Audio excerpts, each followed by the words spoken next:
दोपहर का खाना खाते वक्त मोहनपुर गांव के मोड़ल धनराज जोर से गुस्से में चिल्ला उठे। आओ, अरे ये खाना किसने बनाया? किसने बनाया ये खाना? क्या हुआ बाबा, आप ऐसे चिल्ला क्यों रहे हो? अरे मैं पूछ रहा हूँ कि ये खाना किसने बनाया? दो बहनों में से किसने बनाया ये खाना, मुझे ये बताओ। कल्पना ने बनाया बाबा। क्यों, खाना अच्छा नहीं बना? अरे जरा भी नमक नहीं है इसमें। क्या घर में मसाले खत्म हो गए हैं क्या? अरे नौकर ने बाजार से कुछ लाया नहीं है क्या? मेरे पास तो पैसे की कमी है नहीं, तो फिर भी मुझे ये दोपहर में बेस्वाद खाना क्यों खाना पड़ रहा है? क्या बात कर रहे हो बाबा? कल्पना तो कहती है कि वो रोज आपको खाना बनाकर खिलाती है और उसका खाना तो बहुत स्वादिष्ट होता है। फिर आज ऐसा बेकार खाना क्यों बना? उसने तुमसे ये सब कहा? मैं तो खुद ही खाना बनाना चाहती थी। सोचा इतने दिनों बाद आई हूँ, आज खुद अपने हाथों से आपको बनाकर खिलाऊं। ऊपर से आज तो इलिश मछली भी थी, लेकिन उसने मुझे कुछ भी नहीं करने दिया। ये सब कहकर मुझे हटा दिया। अरे तू उसके गाल पर एक थप्पड़ क्यों नहीं मार पाई? अरे बाबा, मैं क्यों किसी को मारने जाऊं? मैं तो आज हूँ, कल नहीं। मुझे तो अपने ससुराल लौट जाना है। वही तो आपकी देखभाल करती है जब तक दोनों बहनें हैं।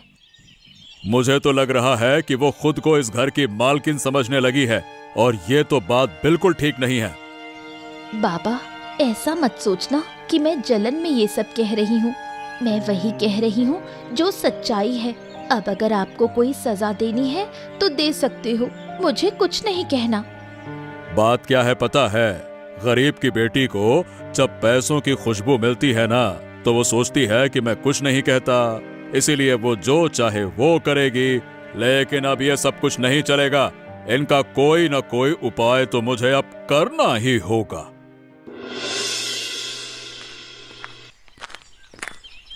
दीदी क्या आई?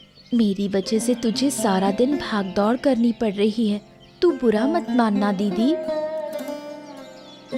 नहीं रे बहन, तेरी तबीयत खराब हो, अगर तेरे लिए थोड़ी भाग दौड़ करनी पड़े तो इसमें बुरा मानने जैसा क्या है? अब कैसी तबीयत है तेरी? पहले से थोड़ी ठीक हूँ। सुबह से बिल्कुल अच्छा नहीं लग रहा था, अब थोड़ी देर से उठ बैठ पा रही हूँ। मैं तेरे लिए जल्दी जल्दी खाना बनाई ताकि आकर तेरी सेवा कर सकूं। मैं तो 2 दिन से काम पर नहीं गई। बाबू कुछ कह रहे थे क्या? जरूर बहुत नाराज होंगे, है ना? अरे ना ना, नाराज होने का मौका ही नहीं दिया। मैंने सारा काम अकेले संभाल लिया। नहीं दीदी, तुझे मेरी वजह से कितना कष्ट उठाना पड़ता है। तू मुझे थोड़ा समय और दे, फिर हम दोनों मिलकर फिर से वैसे ही मेहनत करेंगे। पर मेरे मन में एक और बात चल रही है रे। कब तक हम यूं ही कष्ट झेलते रहेंगे?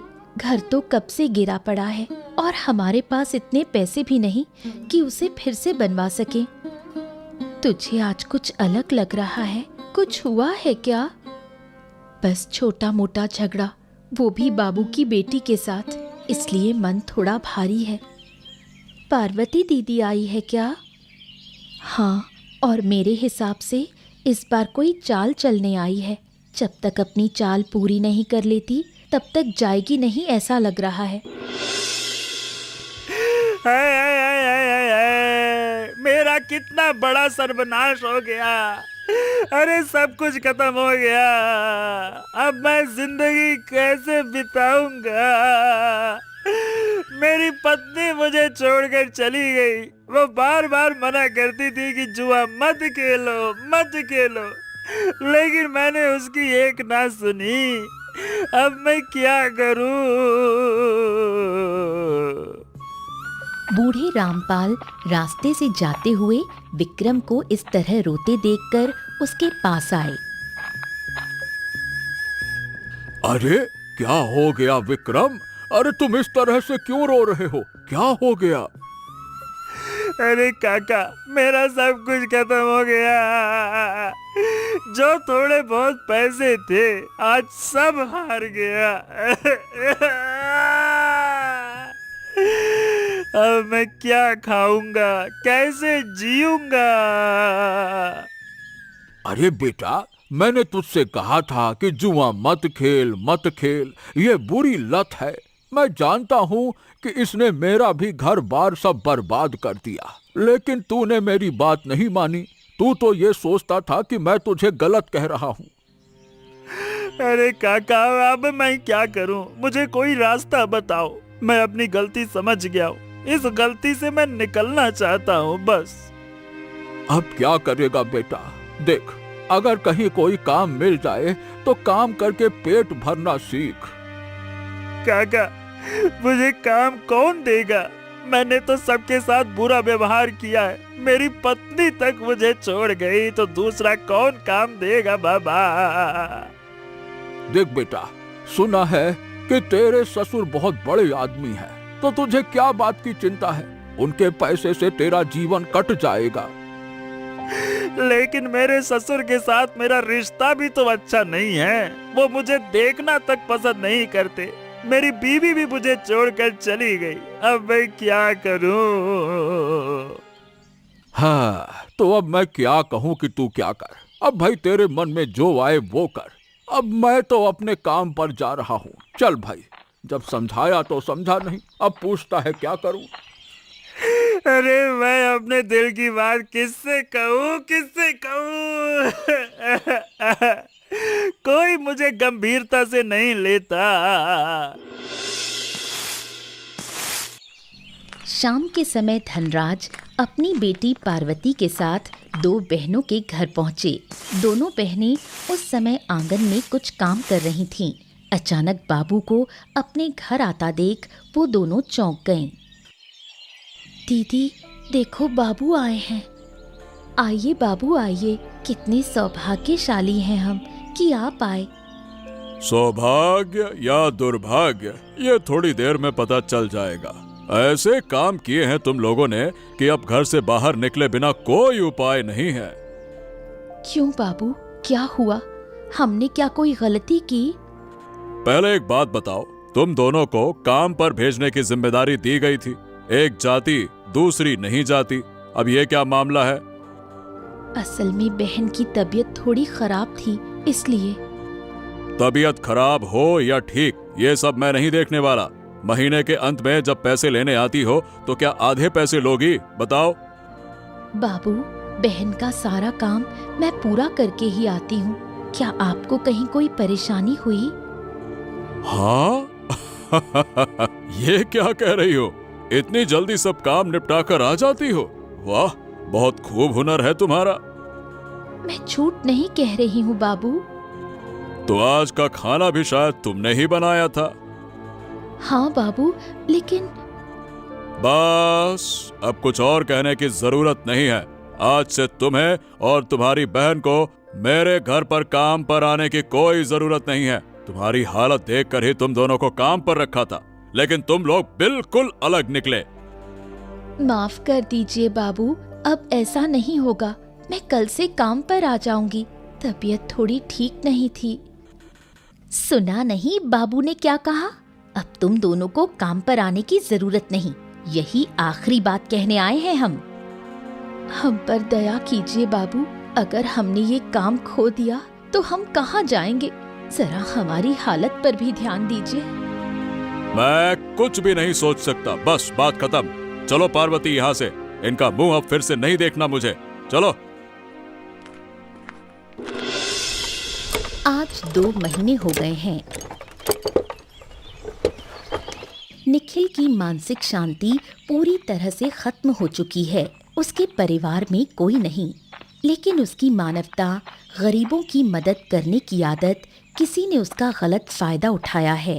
गुस्से में जलते हुए चलते चलते निखिल की मुलाकात रामपाल से हुई।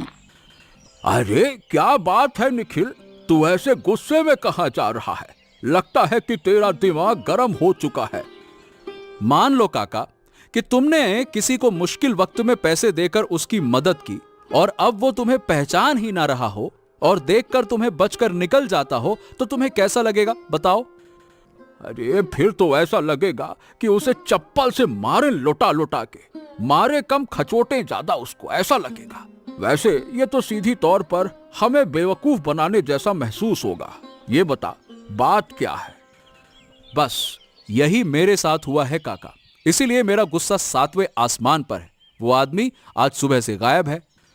अरे किसकी बात कर रहा है तू? अरे वही हरामी चोर कहीं का निकम्मा विक्रम। उसने मुझसे उधार लिए थे, अब गायब हो गया। अरे उससे तो मेरी कल ही मुलाकात हुई थी, अब तक भाग गया क्या? क्या बात कर रहे हैं? कहां देखा था आपने उसको? अरे वो जुआरियों के अड्डे पर बैठकर रो रहा था, कह रहा था कि सब कुछ खो दिया उसने, लगता है तेरे पैसे वापस तो नहीं मिलेंगे। अरे ये क्या मुसीबत है काका, अगर ऐसे ही चलता रहा तो फिर मैं कभी किसी की मदद ही क्यों करूंगा? हाँ तेरी भी गलती है, मदद करने से पहले इंसान को पहचानना चाहिए। तू नहीं जानता था कि वो कितना कमीना है। अरे मैं बिल्कुल नहीं जानता था, इसीलिए मेरा ये हाल हुआ। खैर अब वक्त आने दो, मैं भी जवाब दूंगा उस कमीने को। साला हरामी, मेरा पैसा तो गया, लेकिन एक दिन मेरा भी समय आएगा, देखना काका। काफी सोचने के बाद कल्पना ने तय किया कि वो जाकर धनराज बाबू से माफी मांगेगी। इसी उद्देश्य से वो रास्ते में निकली। तभी उसने देखा कि पार्वती चुपचाप जंगल की ओर चली गई। उसे कुछ शक हुआ। क्या बात है, दीदी इस तरह कहाँ जा रही है? कुछ तो देखना पड़ेगा, मुझे शक हो रहा है। कल्पना चुपचाप उसके पीछे चलने लगी ताकि उसे पता न चले। पार्वती जब जंगल के अंदर पहुंची, अचानक विक्रम सामने आ गया। पेड़ की ओट से कल्पना उनकी सारी बात सुनने लगी। क्या बात है, सुबह सुबह उस भिखारी के भेष में क्यों आए थे? क्या हो गया है तुम्हें? मेरी पत्नी, मेरी भाग्यवान, मेरा सब कुछ खत्म हो गया भाग्यवान। मैंने तुम्हारी बात नहीं मानी, अब मैं कंगाल हो गया हूँ। मेरे पास वापस आ जाओ, नहीं तो मैं कभी तरक्की नहीं कर पाऊंगा। जरा मेरे बारे में सोचो भाग्यवान, मेरे बारे में। अब आंसू बहाने का कोई फायदा नहीं। मैंने कितनी बार कहा था कि जुए से दूर रहो, लेकिन तुमने मेरी एक नहीं सुनी। नहीं नहीं, मुझे ऐसे मत छोड़ो, नहीं तो मैं मर जाऊंगा। अकेले मैं क्या करूंगा? मेरी भाग्यवान, ऐसे ना करो। इतनी चिंता मत करो। तुम्हें क्या लगता है मैं यहाँ यूं ही आई हूँ? मेरी अक्ल तुमसे कहीं ज्यादा है। मतलब मैं तो कुछ नहीं समझ पा रहा हूँ। मैं पिताजी की सारी संपत्ति अपने नाम कर लूंगी, फिर देखना हमारे सारे दुख खत्म हो जाएंगे। तब हम दोनों यहाँ आराम से रहेंगे। हाँ, सच कह रही हो भाग्यवान? तुम्हारे पास ये प्लान है? सच नहीं तो क्या झूठ बोल रही हूँ, लेकिन अभी कुछ दिन तुम्हें छुप कर रहना होगा। जब मैं इशारा करूंगी तब एकदम साधु बनकर आना। मैं कहाँ रहूंगा भाग्यवान? उसका इंतजाम हो जाएगा। यहाँ 2 बहनों का एक घर है, उन दोनों को मैं जल्दी ही घर से निकाल दूंगी। शायद कल ही तुम वहां आकर छुप कर रहना, रात वहीं बिताना और सुबह निकल जाना। अरे वाह भाग्यवान, तुम देख रही हो मेरे लिए सब कुछ तय कर रखा है। वाह वाह वाह, बहुत अच्छा लगा। सब मेरी जिम्मेदारी है, इसलिए मुझे ही करना पड़ रहा है। अब यहाँ से जाओ, ज्यादा वक्त बर्बाद मत करो, वरना बड़ी मुसीबत हो जाएगी। पेड़ के पीछे से कल्पना ने उनकी सारी बातें सुन ली। डर ने उसके मन में घर कर लिया। हे भगवान, ये तो बहुत बड़ी मुसीबत है, लेकिन अगर मैं कुछ कहूँ तो बाबू फिर गुस्से में आ जाएंगे। इससे अच्छा जो हो रहा है होने दो। हमें तो कल रात ही ये घर छोड़ देना होगा। शाम से ही कल्पना जरूरी सामान समेटने लगी। प्याली समझ नहीं पाई कि उसकी दीदी क्यों सब कुछ बांध रही है। दीदी, तुम सब कुछ क्यों समेट रही हो? कहीं जा रही हो क्या? कहीं बाहर जाओगी? सिर्फ मैं नहीं, तू भी मेरे साथ चलेगी। हम कहाँ जाएंगे दीदी? हम इस गांव को छोड़कर बहुत दूर चले जाएंगे। और कभी वापस नहीं आएंगे। क्यों दीदी, हम गांव क्यों छोड़ देंगे? क्या हमने कोई गलती की है? गलती नहीं की है, इसलिए तो जा रहे हैं। बेवजह इल्जाम झेलने से बेहतर है यहाँ से निकल जाना, नहीं तो धनराज बाबू के लोग आकर हमें मारपीट कर यहाँ से भगा देंगे। क्या कह रही हो दीदी, ये सच है?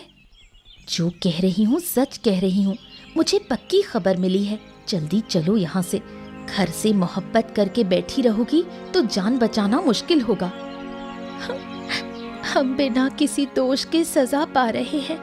समझ नहीं आ रहा कि बाबू अचानक हमारे खिलाफ इतने गुस्से में क्यों आ गए। मुझे सब पता है, इसलिए कह रही हूँ, भाग चलो यहाँ से। आगे की बात बाद में देखेंगे।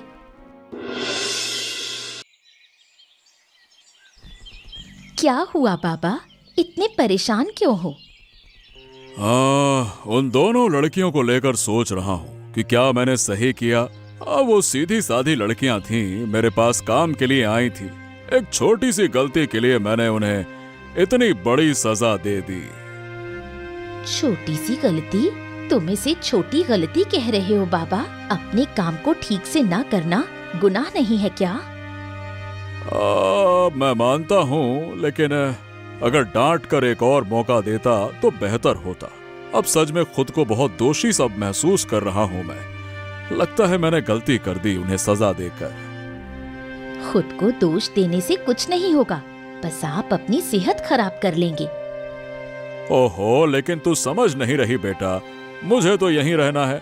मेरा ख्याल कौन रखेगा? तू तो सारा जीवन यहाँ पे नहीं रहेगी ना। किसने कहा कि मैं नहीं रहूंगी? तुम्हारी सेवा के लिए मैं हमेशा तुम्हारे पास ही रहूंगी, तुम चिंता मत करो। लेकिन तेरा तो घर परिवार है। माना कि मुझे उस लड़के पर बहुत गुस्सा है, पर इसका मतलब ये तो नहीं कि मैं तुम्हारा घर बर्बाद कर दूं। उसकी चिंता मत करो, अगर मैं कहूंगी तो वो भी यहीं आ जाएगा। तुम्हें इस हालत में अकेले छोड़कर नहीं जाऊंगी, मुझे पूरी स्थिति समझनी होगी। पता नहीं बेटा, मेरे भाग्य में क्या लिखा है मुझे समझ नहीं आता। सच में उन लड़कियों को लेकर बहुत चिंता हो रही है। वो कहाँ जाएंगी, क्या खाएंगी, कुछ समझ नहीं आ रहा है। छोड़ो बाबा, दूसरों की फिक्र करके कुछ नहीं होगा। चलो कुछ खा लो। अब इस घर की पूरी जिम्मेदारी मेरी, मैं धीरे धीरे सब ठीक कर दूंगी, तुम बिल्कुल भी चिंता मत करो। गांव छोड़ने के बाद दोनों बहनों को कहीं भी शरण नहीं मिली।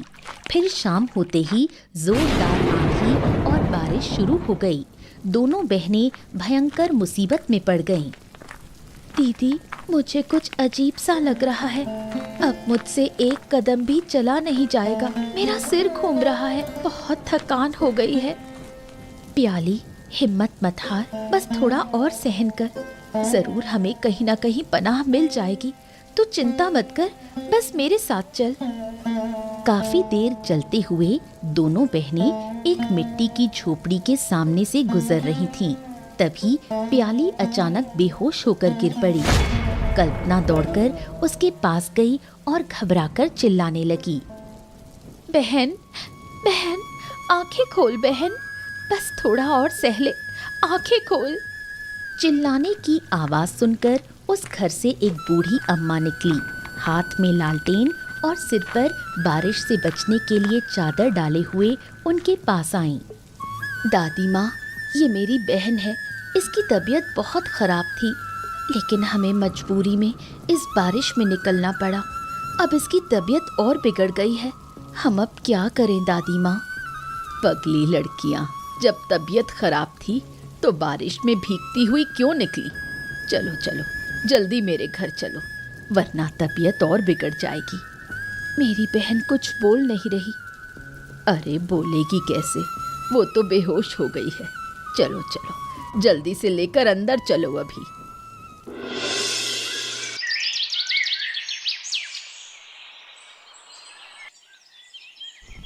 तुम्हारी बहन अब काफी ठीक है, लेकिन एक बात तो बताओ, तुम लोग रात को इस तरह निकल क्यों गए थे?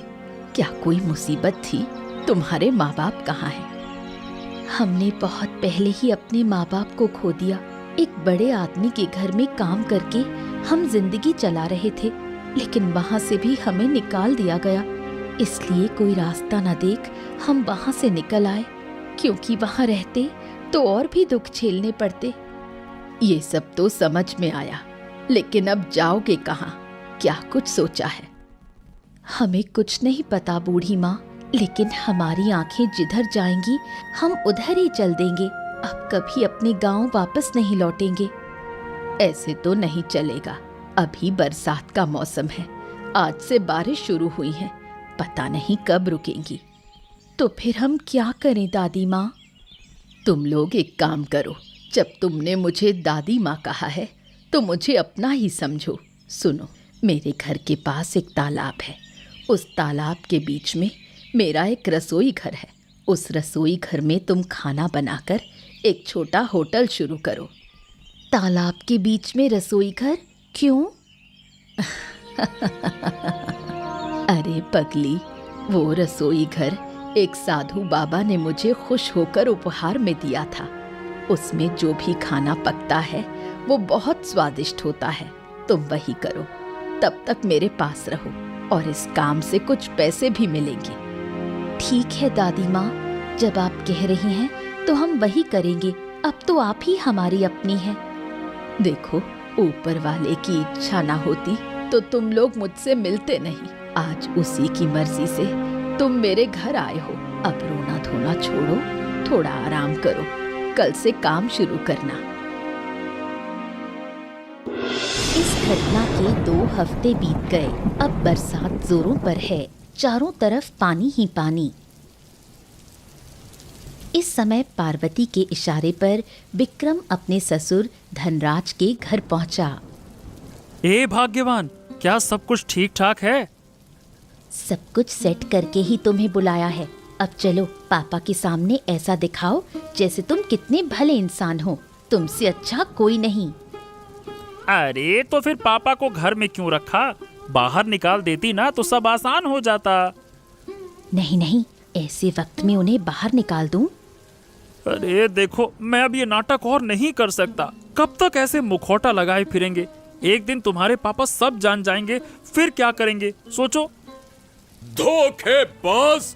सोच नहीं सकता था कि मेरी बेटी ही मेरे साथ इतना बड़ा धोखा करेगी। घिन आती है तुम्हारी सोच पर। पापा, जरा समझने की कोशिश करो। आप जो सोच रहे हैं वैसा कुछ नहीं है। तुम लोग अभी के अभी यहाँ से निकल जाओ। अब समझ में आ गया कि उन दोनों बहनों को घर से निकालने के पीछे तुम्हारी साजिश थी, ताकि मुझे अकेला कर सको। और उस दिन का खाना भी तुमने बनाया था। आप गलत समझ रहे हैं पापा। हम तो आपके भले के लिए। बहुत भला कर लिया तुमने मेरा। अब और नहीं चाहिए। निकलो यहाँ से, निकलो। अबे ओ बुढ़े, पेट में आत नहीं, मुंह में जबान नहीं, पैर कबर में लटक रहे हैं और तू हमें घर से निकाल रहा है? तेरी हिम्मत तो देख। अब देख मैं तेरा क्या हाल करता हूँ। ये कहकर विक्रम ने गुस्से में आकर धनराज को पीटा। समय छाता लेकर चिंतित हाल में निखिल बूढ़ी के घर के सामने से गुजर रहा था। तभी उसे खाने की बेहद स्वादिष्ट खुशबू आई। उसी वक्त बूढ़ी औरत ने उसे देख लिया और पुकारा, अरे ओ निखिल, इधर तो सुन जरा।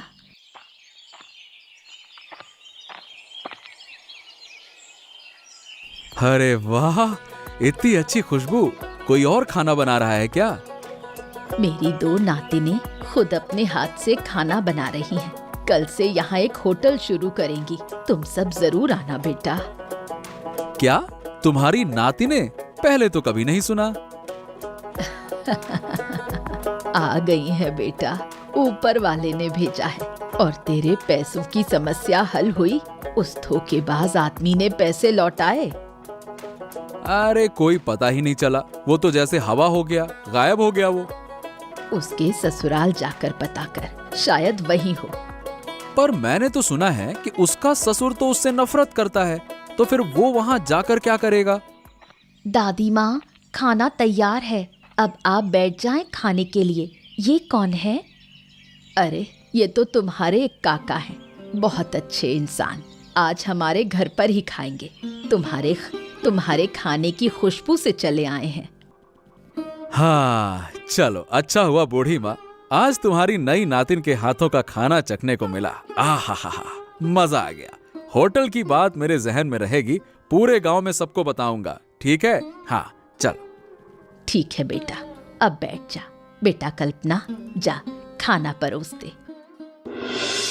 उस दिन सांझ के समय निखिल और रामपाल दोनों निकल पड़े थे देखने कि बारिश और बाढ़ का पानी कितना बढ़ा है। दोनों आपस में बातें करते हुए चल रहे थे। तभी अचानक उन्होंने देखा कि कोई इंसान पानी में बहता हुआ उनकी ओर आ रहा है। अरे निखिल निखिल, देखो देखो देखो, लगता है कि कोई इंसान बहकर आ रहा है। हाँ हाँ हाँ हाँ, चलो जल्दी से चलकर उसे बचाते हैं।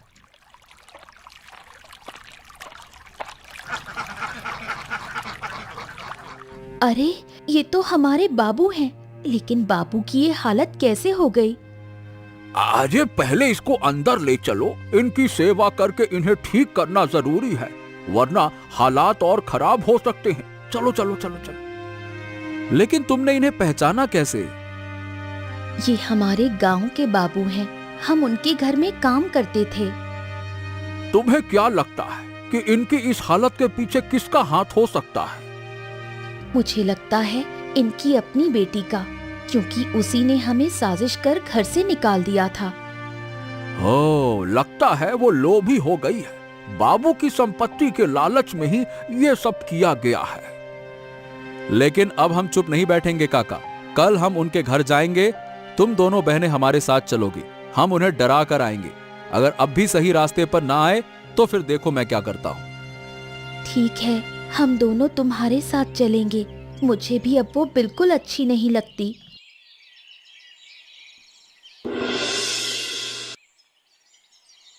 अगली सुबह सब मिलकर पहुंचते हैं धनराज के घर। कोई है? अरे कोई है, जल्दी से बाहर आओ, नहीं तो हम सब कुछ तोड़ फोड़ कर देंगे। चलो चलो चलो, जल्दी से बाहर आओ। अरे तुम दोनों बहनें यहाँ क्या कर रही हो? और ये लोग कौन हैं?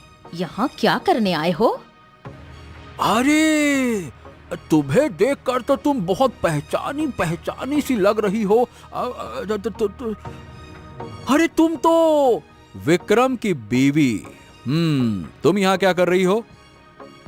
ये मेरा मायका है, मैं यहाँ क्या कर रही हूँ इसका मतलब? क्या? तुम्हारे पिता कहाँ हैं? हमें उनका हाल जानना है। मुझे नहीं पता वो कहाँ हैं। क्या तुम लोग मुझे डराने आए हो? अबे साले धोखेबाज, मेरा पैसा चुरा कर यहाँ आकर ऐश कर रहा है। अरे तुम लोग यहाँ कैसे पहुँच गए? मैं मतलब मैं तुम्हारा पैसा लौटा दूंगा भाई निखिल। तेरे झूठ तो मैं बहुत सुन चुका, अब तुझे सजा मिलनी चाहिए। रुक जाओ, साले को मारो। अरे हमें माफ कर दो, हम अब कभी कोई गलत काम नहीं करेंगे। एक मौका दो। तुम दोनों को हमारे साथ चलना होगा और अपने पिता से पैरों पर गिरकर माफी मांगनी होगी। चलो। ठीक है, जो कहोगे हम करेंगे, बस हमें छोड़ दो।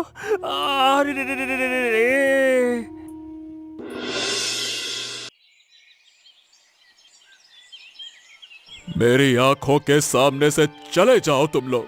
तुम्हारा चेहरा भी देखना अब मुझे अच्छा नहीं लगता। क्या कोई अपने सगे के साथ ऐसा कर सकता है?